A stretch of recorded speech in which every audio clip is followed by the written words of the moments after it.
On part directement. Tiens, on ne va pas aller au Pérou, on va aller à Moscou pour retrouver notre correspondant permanent, Dominique Derda, qui nous attend. Et Dominique, ce matin de l'Ascension pour les chrétiens, a choisi, ça tombe bien, de nous parler de religion. Parce qu'en Russie, figurez-vous que dans ce pays très orthodoxe, se déroule depuis quelques jours un événement assez considérable. On expose les reliques d'un saint. Et vous allez voir, pas n'importe quel saint. Dominique, bonjour.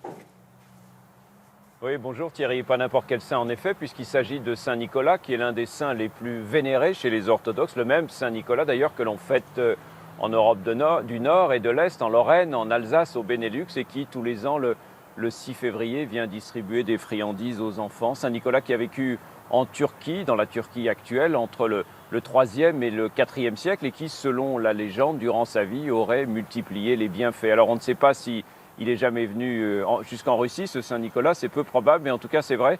L'une de ses reliques est exposée ici dans la cathédrale que vous apercevez derrière moi, la cathédrale du Christ Sauveur.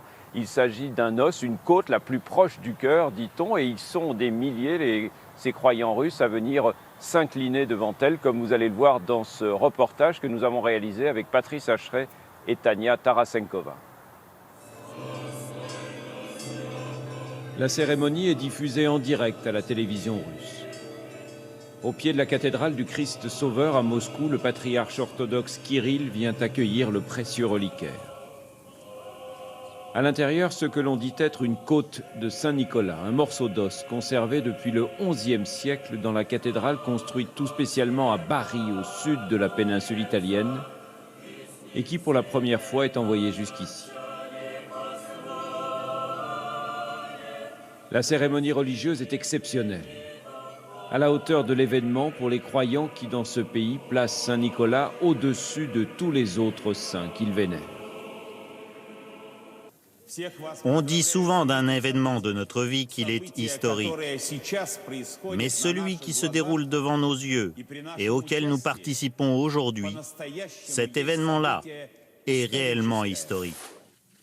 En février dernier, à Cuba, les chefs de l'Église catholique et orthodoxe ont signé leur rapprochement après plus de 900 ans de brouille. C'est à cette occasion que le pape François a accepté de prêter la relique à la Russie. Depuis dimanche, ils sont des milliers chaque jour à faire la queue des heures durant, quel que soit le temps, pour venir se prosterner devant elle.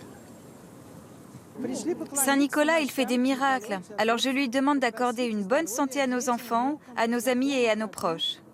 À chaque occasion, c'est à lui, Nicolas le bienfaiteur, qu'on demande de nous aider. Quand tu dois aller quelque part, avant de partir, tu lui dis « Allez, viens avec nous ». Tu lui demandes de te suivre et de te protéger. Les dernières minutes d'attente sont les plus longues pour ces fidèles venus de toute la région. Mais une fois devant le reliquaire, pas question de s'attarder, on s'incline. On embrasse la vitre et déjà il faut laisser la place. La côte est enchâssée dans une icône. Personne ici ne doute des pouvoirs de Saint Nicolas. Pendant longtemps, je n'arrivais pas à tomber enceinte. Alors je lui ai demandé de me venir en aide. Et il l'a fait.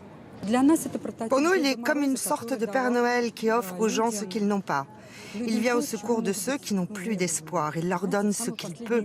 Une petite pièce ou un cadeau, peu importe. Il fait tout pour les rendre heureux.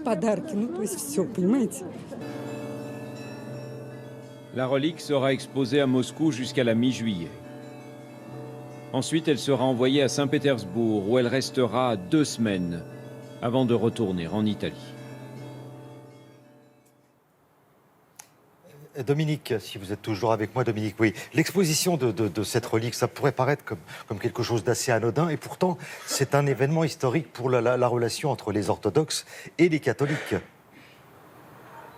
Oui, absolument Thierry, vous avez raison, c'est un geste qui compte parce que, vous savez, ça fait presque 1000 ans, depuis l'an 1054, que l'Église d'Orient et l'Église d'Occident ne se parlaient plus. Vous voyez, ça ne date pas d'hier. Alors quand le pape François et le patriarche Kirill se sont retrouvés à la même table au mois de février dernier à Cuba, ça a vraiment marqué le début de la reprise d'un dialogue entre les deux confessions, et c'était effectivement un événement très important pour les croyants. D'ailleurs, le président Vladimir Poutine ne s'y est pas trompé, il est venu hier lui aussi, s'incliner devant cette relique, et il en a profité pour souligner l'importance de ce dialogue renoué entre les deux confessions.